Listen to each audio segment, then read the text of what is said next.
Greetings from sunny South Florida. It's time for the Palm Beach Podcast.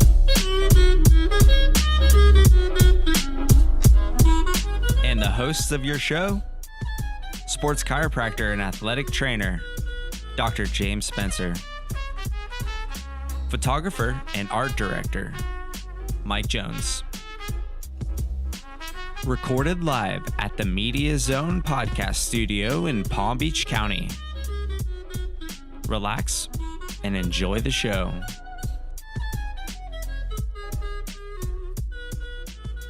Hello and welcome to the Palm Beach Podcast. Today is a very special day because it's episode number 2. Inside the studio, sitting next to me, I have Dr. James Spencer. Cheers. And Spence, why don't you go ahead and introduce who we have in the studio with us today? We also got Brendan Hayden here, local coach, stud athlete, and hopefully world long drive champion. Sure. Absolutely not. How's your day going so far? Today is going wonderful. It's going wonderful. Sipping claws in the summertime. Yeah, it's not so bad. We're pretty fortunate to be located here on Singer Island in Media Zone, a Palm Beach-based podcast studio that Spence and I have partnered to open.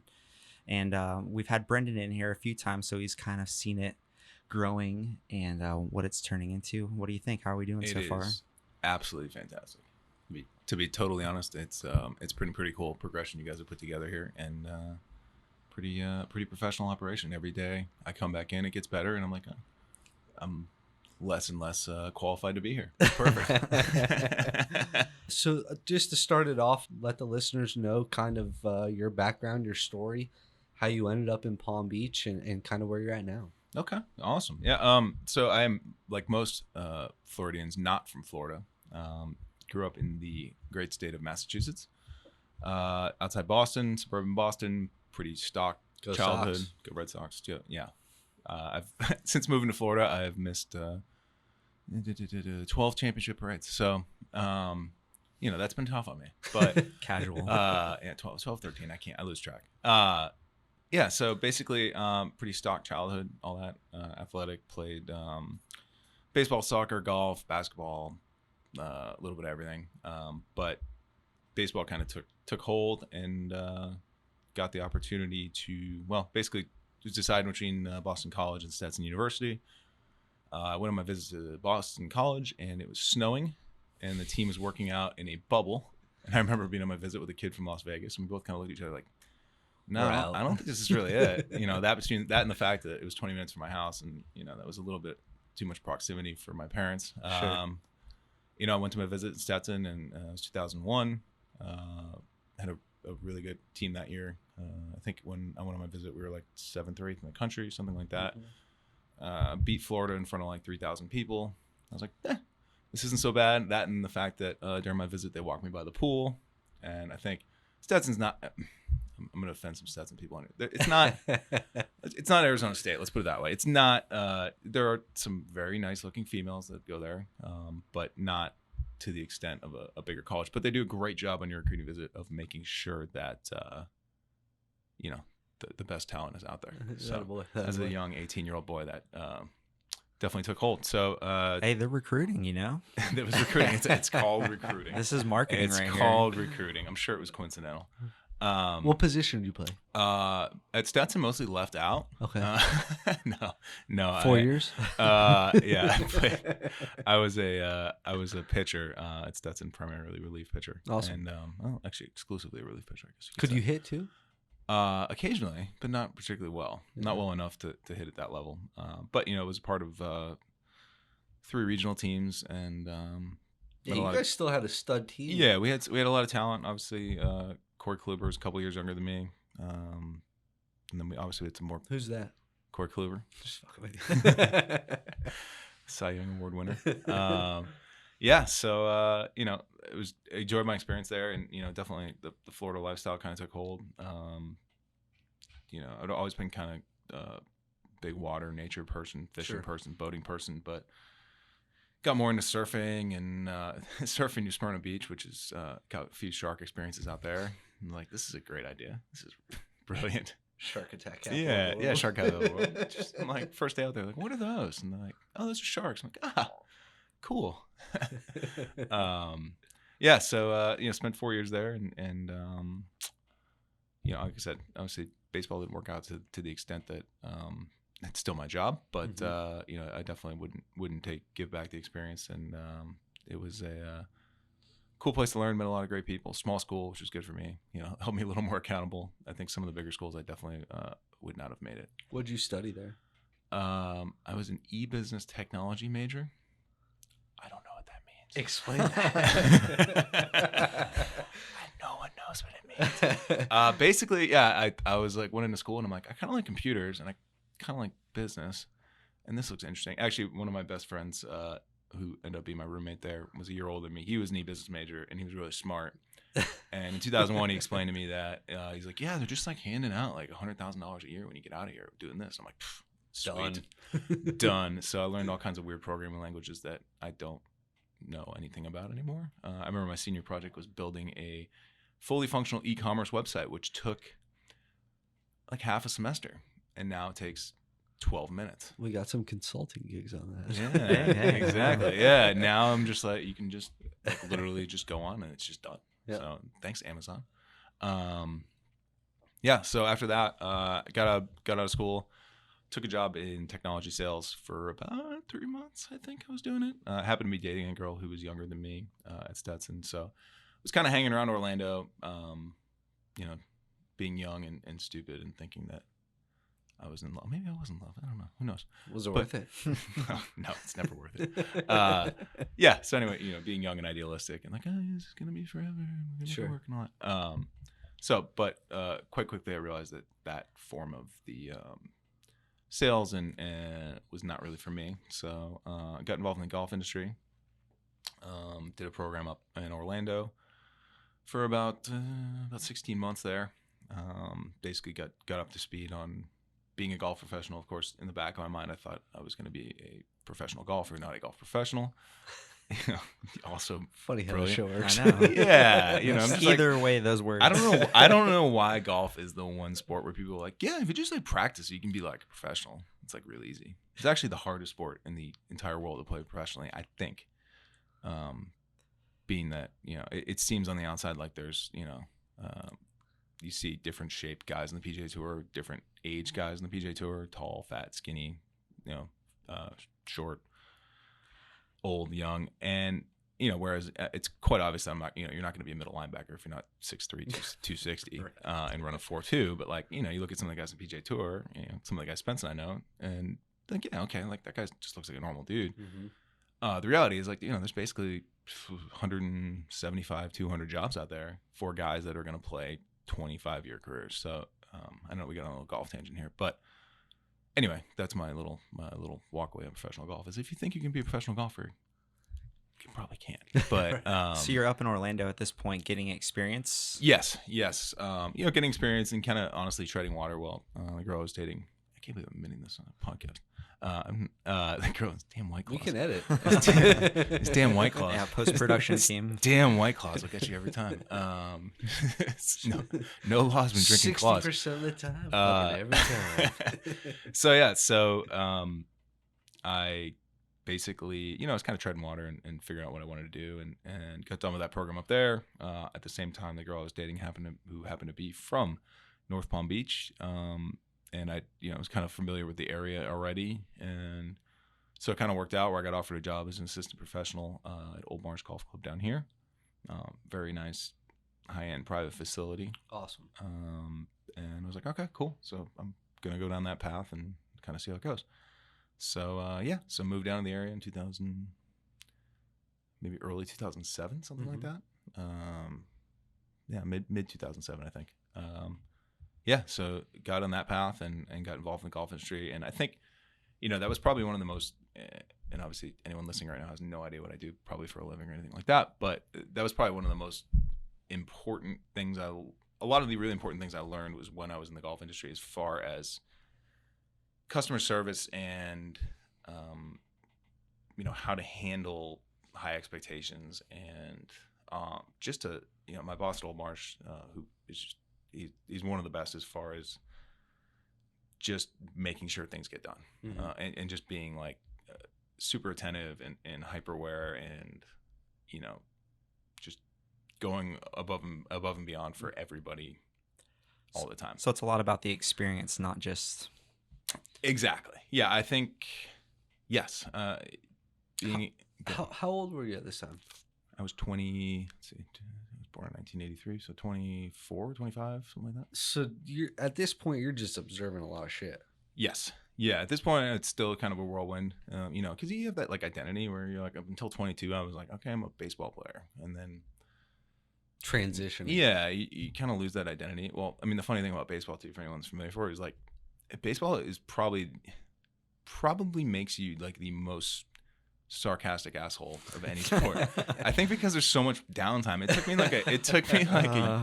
took me about a year and a half after it was done with baseball to just like have people stop and like, why would you say that? Because you're a lot of baseball players. There's too. just a lot of there's like this. I think, like I said, there's just so much downtime, and like it's kind of like a pessimistic, miserable sport. Anyway, I mean, it's clearly like a big failure sport. So I think you're just like you have so much locker room time and like just cultural diversity too. Yeah, cultural diversity. Yeah, and just like you just say stuff. You're like, what? Like I think of some of the stuff. He's just like, there's just no rules. I mean, there's just like there's no holds barred. Like doesn't matter who's like mom or girlfriend or whatever. Like it was just there's just things would come out of your mouth and like wow. And like it took me about a year and a half to be like, oh, I can't just say that to the person. They have no idea that I'm joking. Well, there's only HR would hear about that. Yeah, exactly. Just in just in general, like in regular conversation, they like make new friends, and then I'd like say something like super sarcastic and and they'd be like rude, and they're just That's just Brendan.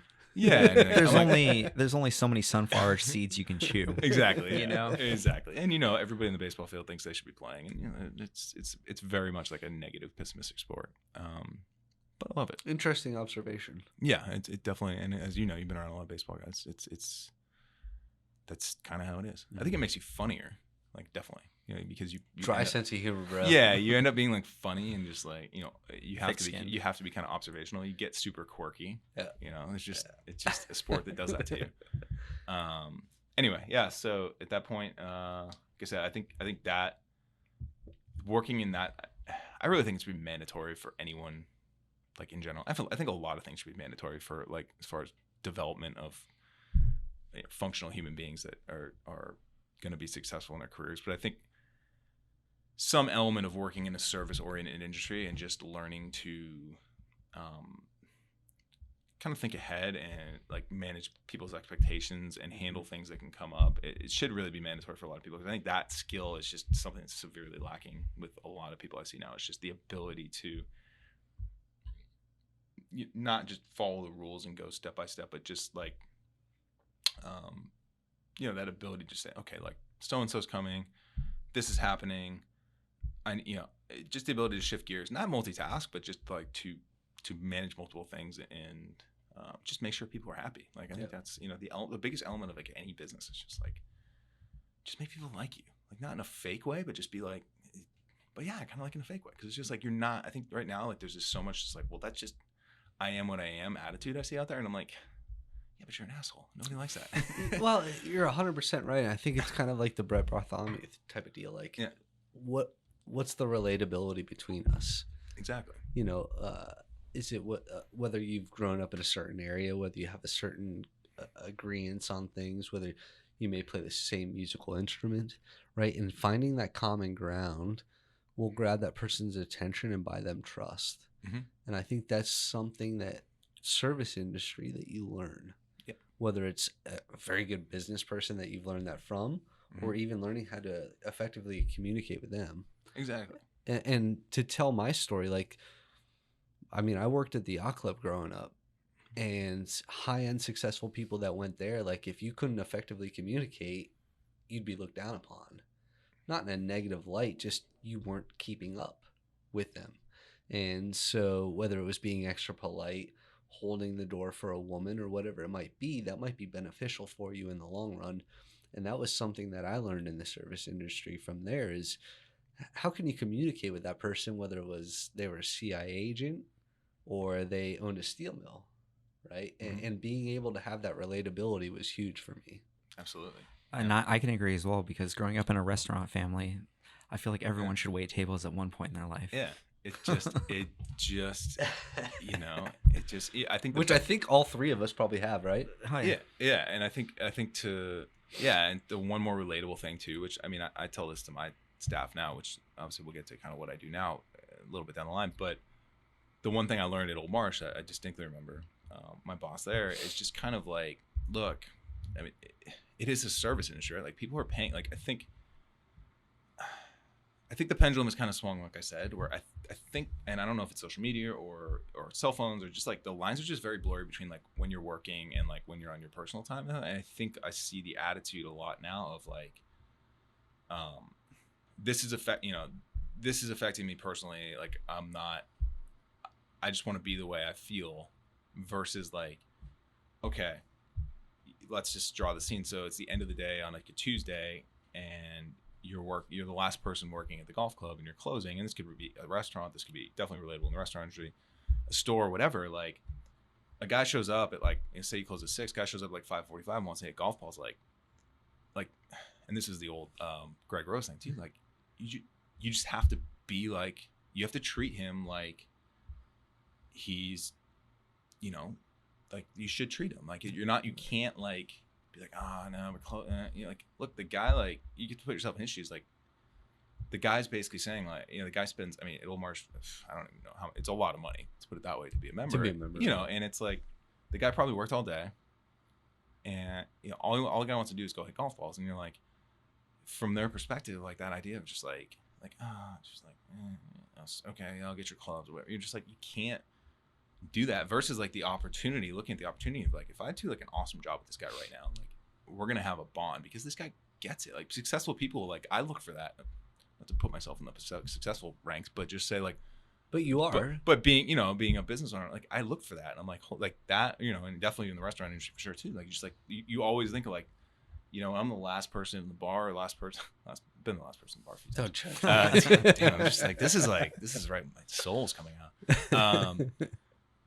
Yeah, but you know, it's like those are the people with times where you're like, wow, like this person like did an awesome job, and like, you know, you're going to develop a bond with that person and a trust, and you know, it may lead to more opportunities. And I think that's the thing with like the golf industry, definitely the fitness industry, restaurant industry for sure, like club industry. That's, even if you don't want to do that for your whole life, like the opportunities to get, you know, you hear about like caddies that get great jobs. You know, it's like the opportunities to bond with people and to reach people that are like, have huge opportunities they can open for you. It's just right there, you know. And it's like, for me, it's hilarious sometimes when you see people like, you know, they screw up a situation like that because they don't, you know, they're not,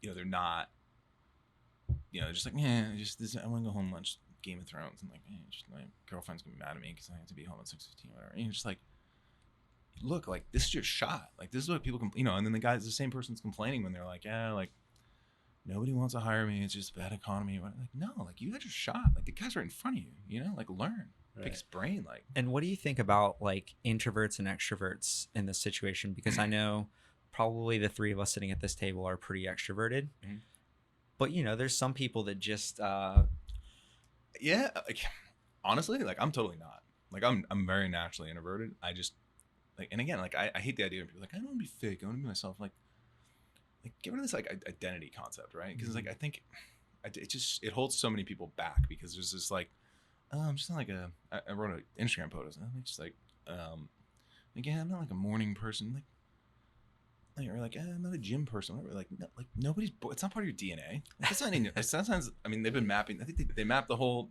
you know, the whole human gene, you know, they've mapped everything. They haven't found one that a DNA or a gene that says like this determines if you like the gym or not. Right. Like no, like you're building a story about it to protect yourself. Like you're protecting your ego, right? And like you're just like, I'm an introvert, I could never do that. Like if there's one thing like I think I've learned in life, I'm just like, just do it. Like you know, and that's so cliche because everybody says that, but it's like, I mean, Nike basically patented it. Fuckers. But no, but just like you know, just like get rid of that identity and just see maybe you can be like, yeah, I don't like that, but it's not this like concrete thing, you know. It's malleable. It's like yeah, like I'm, like I said, I'm not naturally like extroverted, and I definitely have times when I'm not, but I'm just like, what I realize, I'm like, it's like any other skill. Like, yeah, when you suck at it, it's not fun. Like you just have to be willing to suck for a while. Like it's the only thing once you get through that and you get good at it, and it may take some people longer, just like it may take some people longer to learn how to lose. It might take some people longer to lose weight, or there's some natural like epiphany moment. Yeah, there's definitely some natural things from people developmentally that they're just better at communication, or just choosing the right parents though. Yeah, but that's just life. Like you're gonna have to work, and I think kind of to go against the grain of what you're all this stuff like, oh, just really work on your strengths. It's very funny that like the pendulum swung back where you look, it's like it used to be specialize, only leverage your strengths, only do what you're good at, be a specialist. And now you're starting to see people be like, I forget what that book is that just recently came out, be more of a generalist. Mm-hmm. Like the generalist, there's a lot of value to being general. And I think same deal with like only doing what you're good at. Like, yeah, I get it. Like if you're bad at if you're not naturally musical, like, yeah, that's not gonna be your career. Like don't just be like, oh, I'm gonna be a singer. I'm gonna get you. It's like watching American Idol. Like, no, dude, you're not. But you're missing the tone. Yeah, bro. but I think there's a lot of value to taking something that you're not naturally good at and just fighting through it to the point where you're like pretty good. Not great, but just like there's good a lot. Enough. Yeah, and like I said, getting back to communication with people. Like, yeah, if you're not naturally extroverted, it's going to be harder for you to but it's a skill. Like you just have to do it and suck at it and be awkward and just and just get through it and just be like, okay, next time, because they're all just scripts, right? They're all just scripts that play in our head. Well, and that being said, I'd almost like to transition into where you're at now as far as good enough, mm-hmm. right? Whether it's form or strength, at what point is good enough? And let's tell the listeners a little bit about where you're at now in that transition from golf fitness or golf professional into mm-hmm. to what you're doing now. Okay. Yeah. So obviously continue to be in the golf world and just kind of realize that, for a lot of reasons, that wasn't the perfect industry for me. Sure. And along the way I'd gotten involved, actually, ironically, this is sort of how random epiphanies happen, but because, in a butterfly effect way, this is the reason I know Spence, but, I was on a driving range in Orlando when I was actually living up there trying to play. And the guy behind me had just been to, I think, probably the first Titleist Performance Institute certification. This was 2006, maybe. Okay. And I'd actually gone to the World Golf Fitness Summit that year in 2006, which was the more as an athlete. Yeah, just as somebody interested in it. Yeah, did you play golf all through like high school and college? I did, as well? yeah. Okay. I did, and I did. I had the. Or you went to the driving range every now Yeah, and then? I played a fair amount. I mean, my biggest thing is like I hit it a long way. We did too, but we had fucking beers next to us. Yeah, yeah, pretty much. I was, I'm not a finesse guy sure by any stretch, but I do move the ball a little bit. Future world long drive champion right here. Hey, that's a whole different podcast.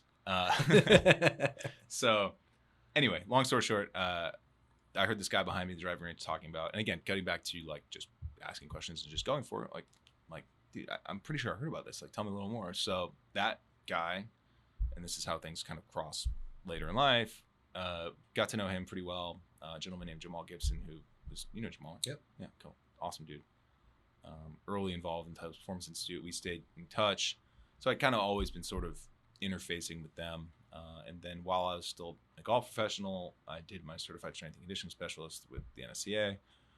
Still not quite sure how I passed that test because I didn't really study for it. It's funny. I just kind of took it. I was like, yeah. People are like, that's hard. I'm like, really? Never studied. It's the same way I passed. That's also that's how I passed. That's how I tested out of Spanish in college. I don't know how I did that either. Oh. I was kind of hungover and just walked in one day and I was like, they're like, put these headphones on and pick a letter. And I'm like, C, A, C. And they're like, C as in yes or C as in yes. Maybe that's what I thought they were C saying. as in the letter? Maybe that's what I kept hearing. I don't know. If you just put C on every answer, eventually you're going to get one. So, yeah. So anyways, yeah. So I that kind of made the leap out of the golf industry and was another golf club had opened a fitness center that year where a friend of mine was the director of golf and or head professional, and so I got involved there. I got involved. Honestly, worked at a commercial facility. I was doing I was telling people, I did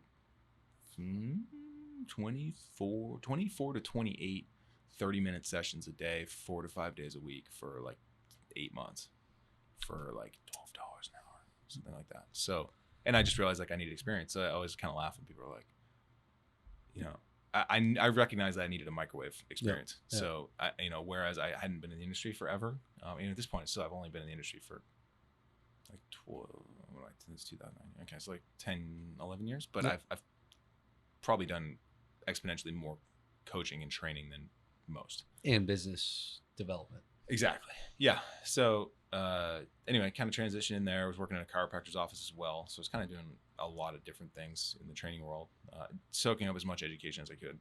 That was somewhere along the line, I got lucky enough to get pointed in the right direction. I think I took the original speaker school for the Titles Performance Institute, which a gentleman named Tom Plummer, who's has worked with myself and Spence, he ran that, and I told him I was kind of like, I think I'm interested in opening my own facility.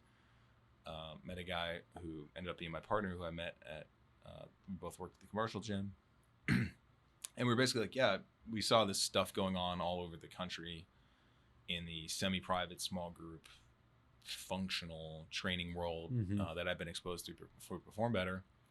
And I was just kind of like, we were just like, I think I was like 26, he was probably 24, 23, and we're just like, let's just take a shot. And, we both had like a little bit of cash put away, and we didn't know any better. We found out we literally which is better. Like every, there's so much revisionist history when people are like, I had this plan, and I'm just like, no, like, human beings are post-rational. We go back after and like, but we didn't know what we were doing. You like to think like, this is the steps I took to open my own business. I'm like, there's no steps. I was just like, I remember the first Excel spreadsheet I made, and it was like, I took like a 20% profit growth, I think monthly or bi-monthly, and I just like dragged the cells all the way over, and I was like, boom, that's what we need. $350,000 a month, year 4. See ya. Like, I had a picture of a boat on the wall I was gonna buy, and I was like semi-serious about it. No, but it's like the dumb young entrepreneur thing.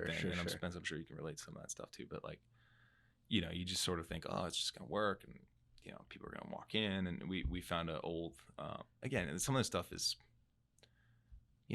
everybody gets lucky to some degree, right? So you just like, okay, we happened to find an old CrossFit facility that, the CrossFit facility, actually the CrossFit gym was getting non-renewed, shall we say. Mm-hmm. So they had a floor in place that was, probably saved us like $6,000 or $7,000. It was good enough. It was serviceable. The layout was already good. I think it was like 3,200 square feet. So we're like, sweet, good spot. This is it. Like, we just need. People are just gonna scream in. It's gonna be great. We're gonna make billions. Well, that's pretty close to turnkey, though. Yeah, it was. It was very. At that point, I think we found it in June of 2010. We moved in August, and we opened in October. And during, in hindsight, like, there's a lot of dumb things we did, but basically from like August to October, while we were waiting for all our licenses, like occupational licenses, stuff like that. Like, literally, if you look at way back on our YouTube channel, I don't know if I blocked them or not, but like, we reshot Rocky IV, the Rocky IV training montage. But we cut out all of the Rocky parts, and we just put me in doing exercises, and then we left the Drago. It wasn't as impressive as Rocky by any means, but I think we were just like, well, we'll show like the functional movements that Rocky should have been doing. Yeah, but that was 10 years ago. It was 10 years ago, and so like at a time when we really should have been like marketing our faces off, right, and like meeting people in the gym, we were just like, we're just sitting there, we were working out, we were like, both. That's probably the best shape I've ever been in, because I had always weights for like 2 months, just show up and just like, and we crush weights. Yeah, just crush weights. This is great. Bought a gym, might as well use it. Yeah, I'm jacked. Like, no one else is allowed in here right now. Were you still golfing at that time? I didn't. I actually went a couple years without playing very much golf. More just business development. Yeah, honestly, when we opened, like, our focus was not golf. Yeah, not golf at all. We were thinking kind of Gen Pop and other athletes. Sure. Other sports. Migrating back into baseball a little bit, and just leveraging some connections. The guy I opened the gym with had some football connections, played college football. So we kind of had like a small group, and I brought over probably 10 clients. He probably had 8 when we started. So so that was 2010. Over off same facility, same location we're in now. We've expanded twice, so we're up to almost 7,000 square feet. And kind of tell us about that transition now, last 10 years. Who do you work with, or not even just athletes? Just what do you prefer to work with? Who do you prefer to work with? Interesting question. So like, I think, again, getting back to kind of like the generalist versus specialist thing, I think the one thing, because we do not have enough time on this podcast to talk about all the stupid things I've done. So I can like send an email. It's weird. We got 3 more hours. Send me, that'll get me through 2011. Send me like a bulleted list if you really want to hear all the things. But I think the biggest thing we've done that it kind of would be against the grain, and maybe I don't know, maybe we would have grown faster. Maybe I'd be like the world's foremost, like I don't know, boxing trainer or something like that. But the thing we've done is like we almost intentionally didn't specialize, with the idea being that it has sort of protected us as different avenues have changed, right? And particularly to Florida, and being the Palm Beach podcast, I think this is particularly relevant. Like this is a seasonal place. Mm-hmm. You can't just build. There are very good point. There are very few industries that are not touched by that down here. Like, and you just rather than fighting that, which is a discussion I've had with some consultants. They're just like, hey, you should have annual contracts and all this stuff. And I'm like, it's not. The market down here is different. They don't know the market. Yeah, it's just a different world. Like you just can't do that. And I think we fought that for a while. Like we tried. We're like, yeah, we're gonna get people on annual commitments. And the person's like, well, I'm going back to New York like in May, and I'll be back in like October. And I'm like, well, would you sign an annual contract and save 10%? They're like, no, absolutely not. And they're like, but I do have exponentially more money I'd like to spend if you just give me a reasonable way to do it. Right. So, I think that's one of the things I realized. I'm just like, I'm like, yeah, like contract, forget it. Yeah, but if you didn't try that, you wouldn't have known. Exactly. Yeah, right? I think, and that's important.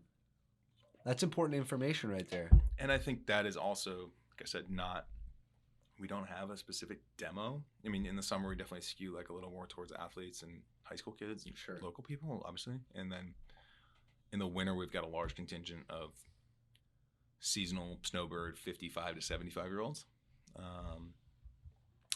But I don't, I think we've almost intentionally not picked out a specific demo, and that has probably saved us like 3 times. Rather than, golf is something we got into. Golf is something, it's a big component of what we do for sure. Sure. Baseball too. Those are the 2 things I know probably as well as anything in the fitness world. Fat loss and general client fitness, stuff like that. And we kind of have a couple like weird niches that we probably wouldn't have ended up in. That like we'd have a lot of like, given our model, like we have a lot of like 28 to 45-year-olds, which is not a traditional personal training demographic, at all.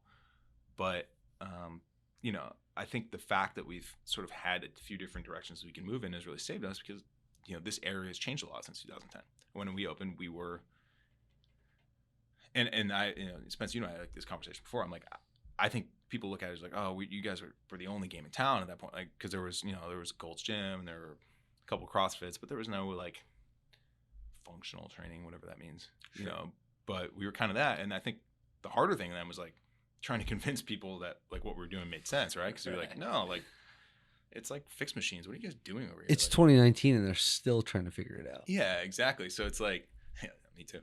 But yeah, so I think rather than like the attitude of like, oh no, like 'cause it getting to my point, like since we've moved in, arguably probably the most well-known golf fitness professional or golf fitness guy, tour golf fitness guy has opened a facility in the area. Yep. Multiple really highly qualified, very great golf coach trainers type people have moved to the area. Sure. The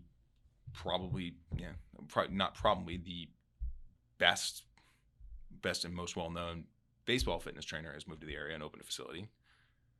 Orange Theory has opened. And really F45. So it's like, and like, F45 is like, that's a much better marketed version of what we did in 2011. Yep. But you mean they didn't film Rocky videos? No, it's weird. They actually but it's like, I'm like, yeah, we used to do group classes with stuff like that, but we just didn't know how to market it at all. Well, I think 2 things. I think to learn from that model probably is not sustainable. Just like the CrossFit model is not sustainable. It's intentionally not sustainable, and I think that's an important business lesson. Like, true. To get beyond, true. To get beyond like just Palm Beach topics and just more like general fitness business in general. I think there is a very important distinction you need to make between: do you want to be correct a model, or do you want to be something to be about you? And nothing's forever, obviously, but they're very different businesses, and I think not one's right or the other, right? Like, I was lucky enough. I've played golf with the guy who started Orange Theory, or one of the founders, who's basically the franchising genius behind it. And I'm like, I play golf with this guy, and I'm like, I don't want to be anywhere near anything that guy's in, because he's gonna roll me over, because he knows way more about that, and that franchising and that stuff. I mean, just like the restaurant industry, right? It's like there's a difference between being a well-known chef and wanting to open your own place and having continually the best product put out versus. Well, that being said, I think bring up the point of your family's restaurant, the uniqueness of it. Well, I mean, because this isn't a franchise model.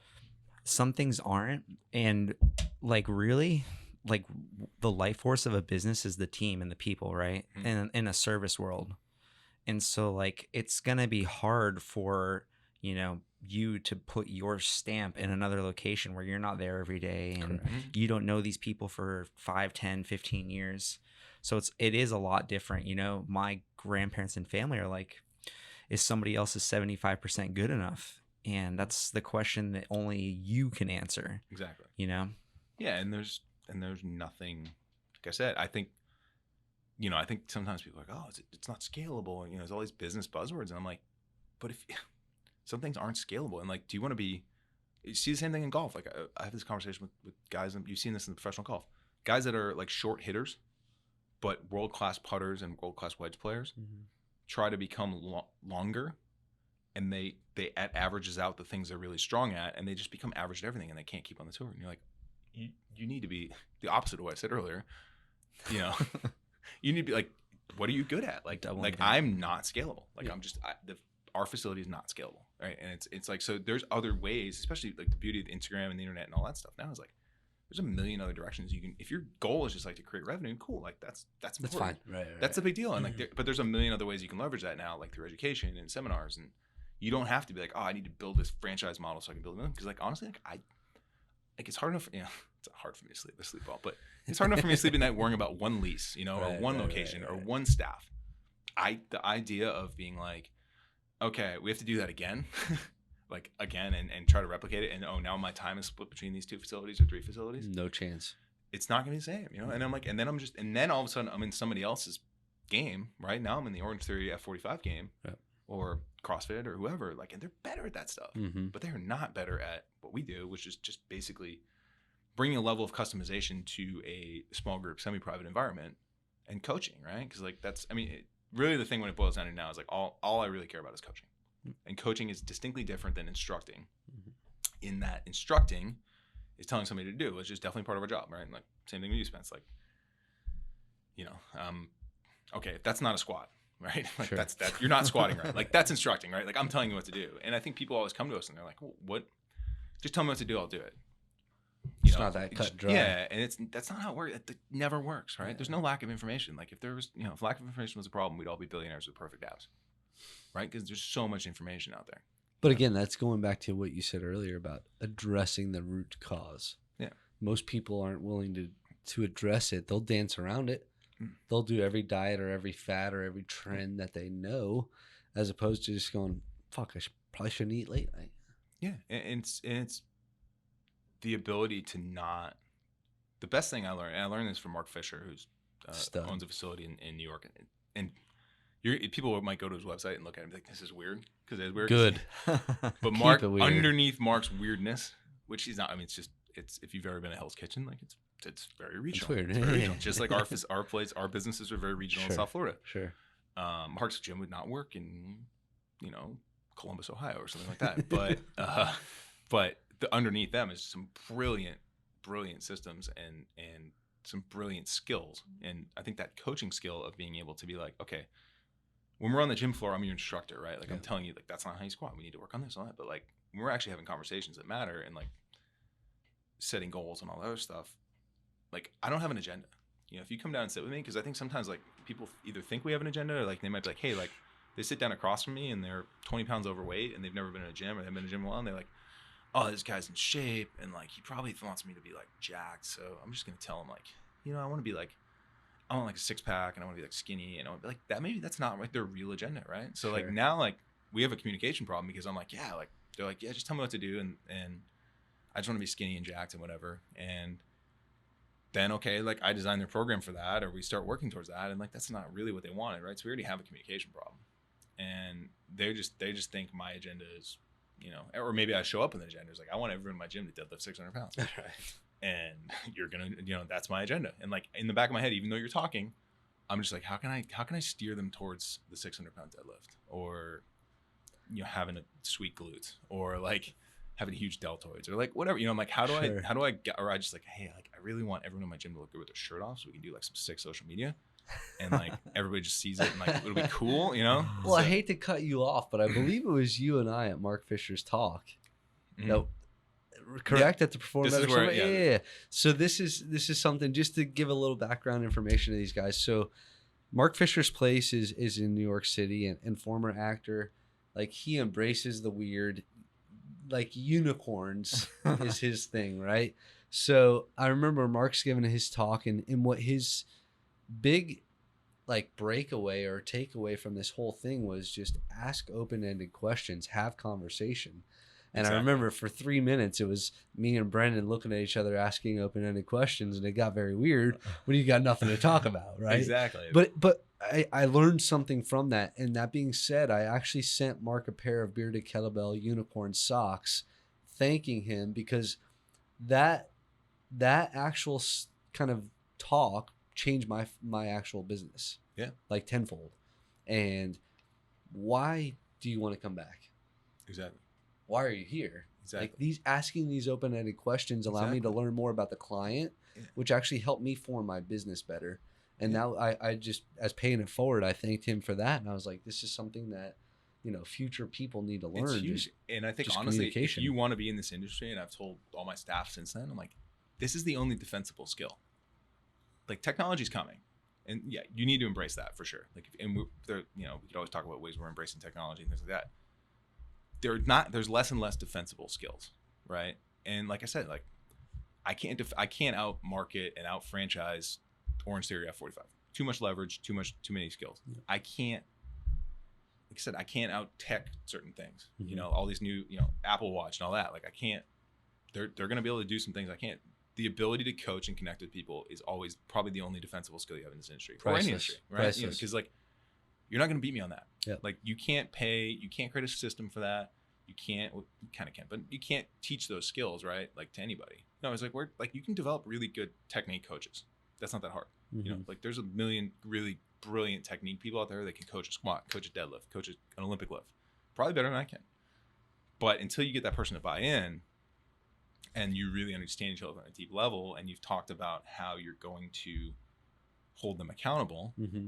based on what they actually want, and just say, like I tell people, I'm like, I don't have an agenda, you know, because people want you to, like, I think I don't know, some people are like sadistic, maybe, like they're like masochistic, where they want you to be like, no, it's bad, like bad. They are. Oh, you ate it, you know, you ate pizza yesterday, bad. And I'm like, I don't know, maybe, like, how do you feel about that? You know, like, do you think that was a bad thing, or do you think, or like, What do you think Jordan would say about that? did you see his post the other day about losing weight? no. It's like, all right, I got 3 tips for you. You cut off your fucking leg.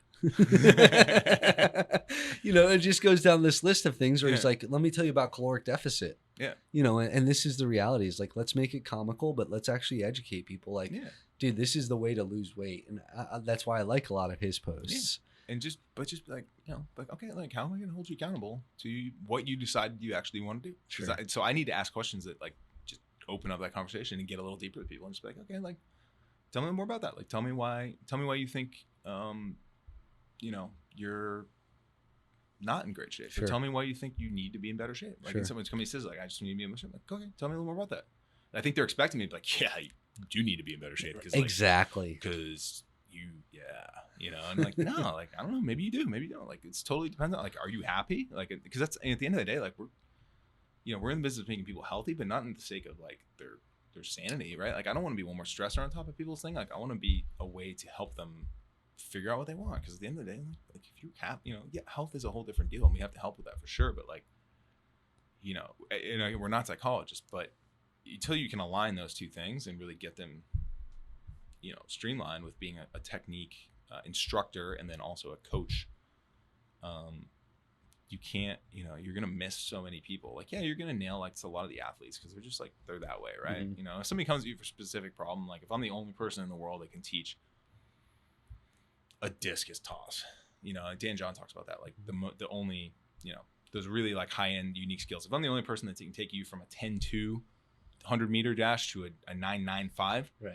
I can be anything I want to be, right? Sure. And you're gonna listen because that's all you care about. But most people aren't there. Like the vast majority of the industry is like the people are not looking for that. Like they're trying to go from 25% body fat to 20% body fat. There's a million ways you can do that, and most of them, the most successful, efficient ways, have more to do with coaching than instructing. Well, and I'd like to make a point there with our mentor.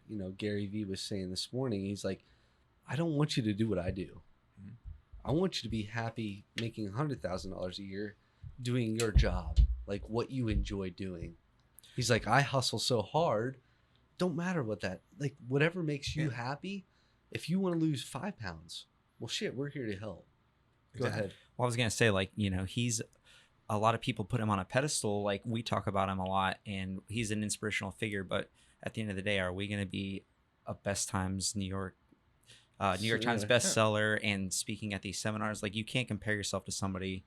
Like at the end of the day, you just got to be you and be a happy and good person. And the big thing, I guess, it comes back to the coaching point, is just getting people to balance like their expectations and their outcomes, right? And like that, I mean, that's really what it comes down to. Is like all like despair is basically driven by like an imbalance between what you expect to happen and your actual outcome. And usually that's, helping people balance those two out. I'm like, okay, is it reasonable to expect yourself to be 8% body fat if you're eating X, Y, and Z, and then you end up not losing weight or gaining weight? And it's like helping people like regulate those two and be like, okay, cool. Like if you have X behavior, this is probably what you should expect. And then hopefully have like a slightly more positive outcome, right? And just like help them figure that out.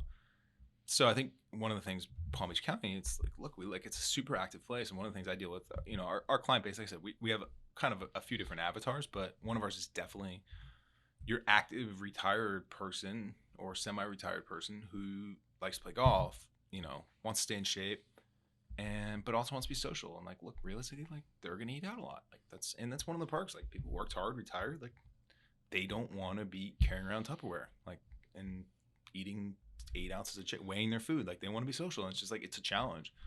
So helping people balance that and like continue to do the things they want to do better and not make the focus the gym. I think that's always one of our things too, is like, look, like we're here to help you do everything else better. If you like the gym, great. If you love it, but like we're definitely not a place for people that are like obsessed with the gym. Like it's not, we don't have people that are there 3 hours a day. Other than like some of the athletes, obviously for that reason, but like, look, like I want to make her experience as enjoyable as possible. And I want our relationship to be as powerful as possible. Right. But like the reality is like, look, like if I'm helping you feel better and play golf longer, not even necessarily golf better. Right. Cause like the reality is, look, like if you're 15 or a 12, like does it really matter? No, they're giving each other strokes anyway. Like I've had guys get pissed at their as long as you beat your buddy. Yeah. I've had guys get pissed at their handicap going down, but if you don't, your back doesn't hurt at the end of it.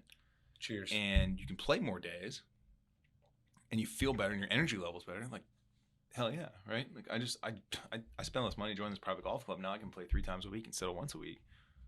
And well, if you're just walking around with back pain all the time, you're just kind of a jerk anyways, just out of the nature of it. It just sucks. You're just kind of miserable. So it's like, I think that's probably a bigger component of what we do rather than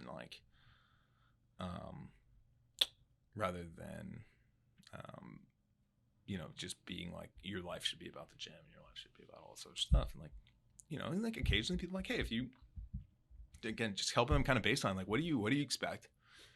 And then, right, Spence said, not rather than like our knee-jerk reactions being like, well, you're never going to like be that. But just let them walk themselves into it. Like if somebody comes in and gives me what I think is an unreasonable expectation or an unreasonable goal, I want to lose 40 pounds in 2 months.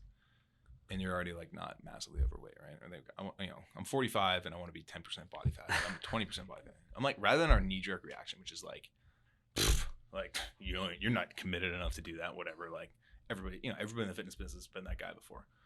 But no, okay, like interesting. Like what and not being condescending, just like actually asking out of genuine curiosity, which for me is like a challenge. That's one of the hardest things I've learned from coaching, is like just being genuinely curious about people And that's something I got better at through my golf experience. Just genuinely like interesting. Like, tell me, don't get frustrated with people. Same thing when somebody struggles with an exercise or somebody struggles with their diet or whatever. Like, our natural knee-jerk reaction is, oh God, this dude, like, can't get this guy to stop doing that. Oh, he like canceled again. Like, whatever. Just be curious. Like, hey man, tell me a little more what's going on. Like, why is that happening? Because you don't know, right? Like, you don't have any idea what's going on in people's lives, and like stuff goes on in your life that you wish people understood better. So I think, you gotta have rules and expectations. Like, you gotta draw some boundaries. You can't leave people just go all, nilly-willy around the place. But just being a little more curious with people and just being like, hey, like, tell me how, tell me why you think, tell me how you think that you might lose 20 pounds in 40 pounds in 2 months,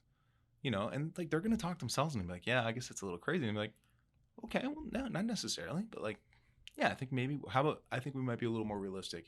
Is it okay if I suggest something that might be a little more realistic that I've seen success with? Like, it's amazing how much more powerful phrasing like that is, and like, it's not making people feel like idiots, right? And that's such a reputation of the fitness industry, is like, we just make people feel stupid about themselves, and we just shame you into getting jacked. Well, it doesn't work. People hate it. That was me, like, going through school. Is a lot of times I felt like I was being talked to or taught to, versus having an open discussion about things. And being in medical, maybe you have to be taught to, but I always felt like when we had open discussion, things were a little bit more symbiotic. I learned better. And I feel like that's how the fitness industry and how things need to be nowadays is it needs to be an open-ended. Why do you feel like you needed to lose 20 pounds? Yeah, getting to the root cause is probably crucial, right? So I want you to actually, Mike, talk a little bit about that and your experience with the Jacksonville-based company that you worked with and kind of the mentorship and going through that stuff.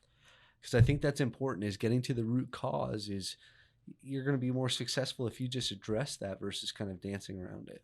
Yeah, I worked on I worked with a company in Jacksonville that's been doing self-awareness, meditation, breathing things for like almost 20 years. And like 20 years ago, that stuff was not cool.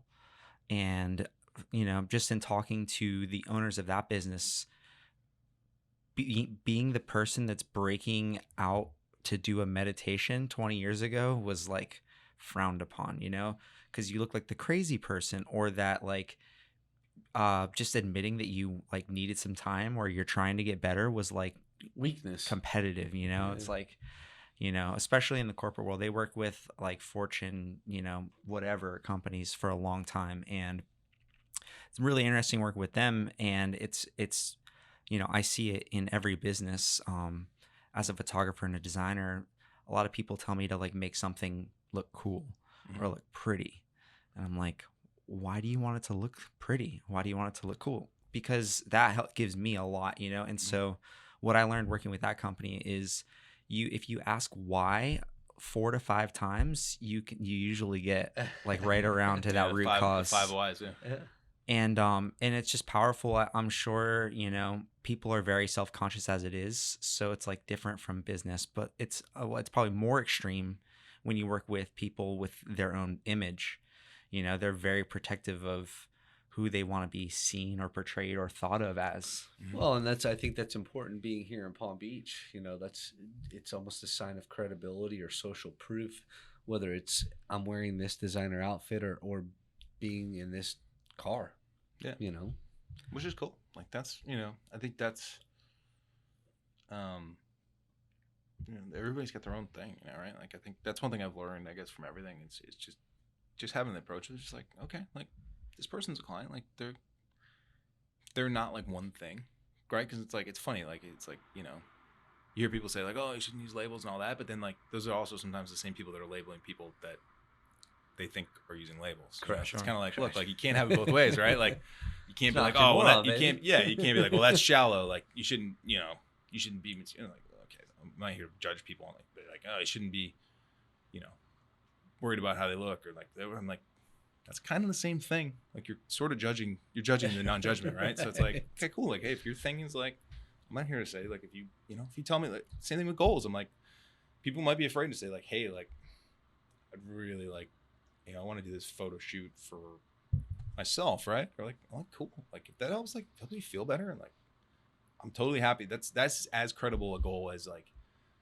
I want to not have a heart attack or whatever. Like to me, like there's no, it's not our job to basically say like, oh, that's too shallow a goal, or that's like if you just want to look sweet, like with your shirt off, like, that's fine. Like that's part of my job too. Instead of, it doesn't have to be this like deep, or like, hey, if you want to have like the most spiritual physical journey of all time, like we can help with that too. But like, here's some ayahuasca tea. yeah, I'm like, cool. Like there's nothing, I think sometimes like there's almost like this in the industry, there's been this like pushback against like, which again, these are all like overreactions, right? And they're totally cool. Like there's been this sort of pushback of just like feeling good about your body, and that's totally fine. Like I'm all telling that, like I want people, regardless of how you look and how you feel, like you should, there's definitely people need to be body positive on all that. But like in the same sense, like there's nothing wrong with being like, I want to be leaner. Like I want to look better.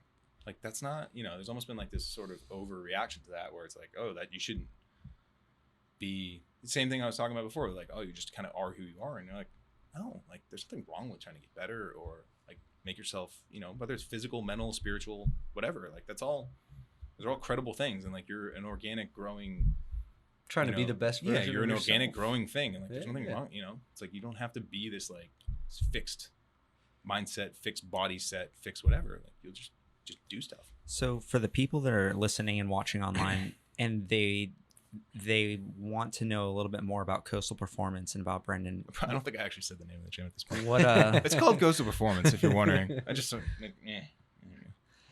tell the people that are listening a little bit more about if they live in Palm Beach County, if they're interested, if they're an athlete, if they're just a normal person, kind of what you want them to think and know and refer and talk about your business. I would just say for us, we don't have a specific avatar, right? It's a very comfortable place. It's not, it doesn't really, it's a facility where we're very serious about how things are done from an exercise standpoint, but we're going to have a good time.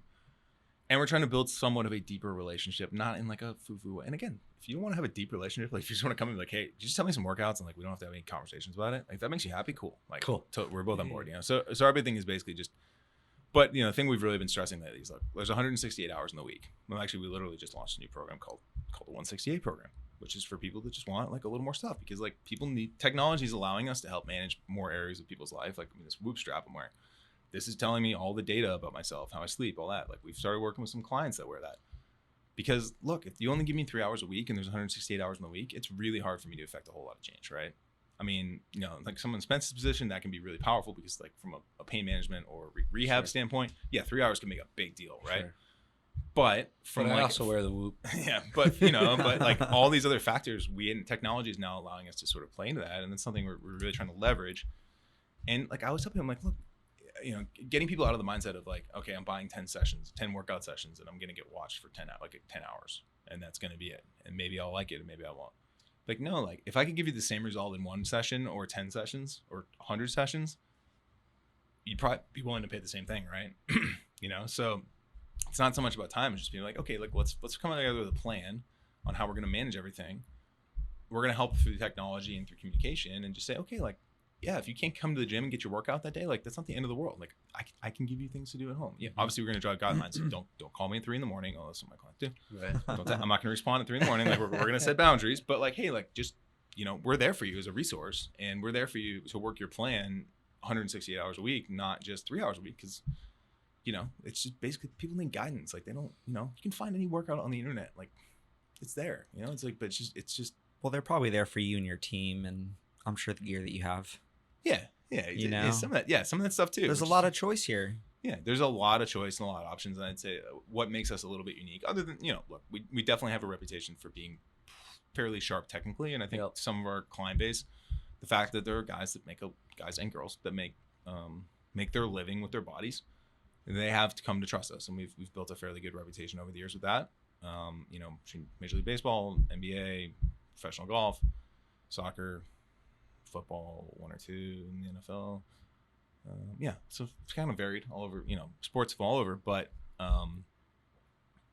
beyond that, I think really what our focus has been on is just the entire client experience and just helping people move forward and help manage it. It's like you hire an accountant, like your accountant takes care of your taxes. Like it's one of those things you have to, you hire a lawyer, we're a professional for your body, and just we're going to help you make sure you're maximizing your time, because time is the only resource you can't buy more of, right? So you just if not to say money's important too, like you can't just be spending thousands and thousands of dollars on your fitness stuff, but like if I could sit if I can maximize your workout time, you should be willing, just like your tax, your accountant can maximize your return. We're trying to maximize your return. So that's basically what our philosophy is. Beautiful. I think on that point, that's a good segue to transition into ending this. And if anything, let's let the people know where to find you, whether it's social media or website. Website is currently under construction. Perfect. I don't mean to mess with it. I know a guy. Being an e-business technology guy. I know a guy. Sort of destroyed the website a few times. You just destroyed all your credibility with yeah. that e-course. Yeah, I mean, yeah, exactly. Yeah, you really want to see my 2010. How about Instagram or Instagram at Coastal Performance or at Body by Brendan is my fitness Instagram, where I tend to go a little more deeper into topics that we've talked about today. Facebook, Coastal Performance, Google, Yelp, Bing. What are some of the other great ones? Snapchat, Friendster. No, primarily we use Instagram and Facebook. Tinder.